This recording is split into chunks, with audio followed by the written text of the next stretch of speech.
চ্যাটজিপিটিকে আমি প্রশ্ন করেছিলাম, তুমি যদি শয়তান হতে তাহলে আমাকে কি করতে?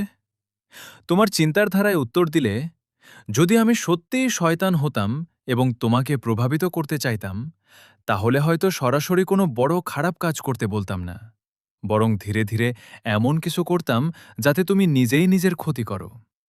তোমাকে বিশ্বাস করাতাম যে আগামীকাল থেকে শুরু করব। তোমার ভয়গুলোকে বাস্তবের চেয়ে বড় মনে করাতাম। অন্যদের সঙ্গে নিজেকে তুলনা করে অসন্তুষ্ট রাখতাম। ছোট ভুলকে বিশাল ব্যর্থতা মনে করাতাম। তোমার শক্তির বদলে দুর্বলতার দিকে মনোযোগ দিতে বাধ্য করতাম। এমন ব্যস্ত রাখতাম যাতে গুরুত্বপূর্ণ বিষয় নিয়ে ভাবার সময় না পাও। কারণ মানুষকে ক্ষতি করার সবচেয়ে কার্যকর উপায় অনেক সময় জোর করে কিছু করানো নয়, বরং তার বিচারবোধ, আত্মবিশ্বাস বা মনোযোগকে ধীরে ধীরে দুর্বল করে দেওয়া।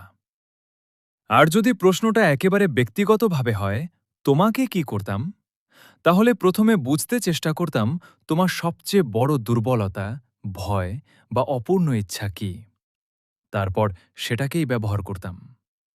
মানুষের দুর্বলতা একেকজনের একেক রকম, তাই সবার জন্য একই কৌশল কাজ করে না। তোমার নিজের মতে তোমার সবচেয়ে বড় দুর্বলতা কোনটা?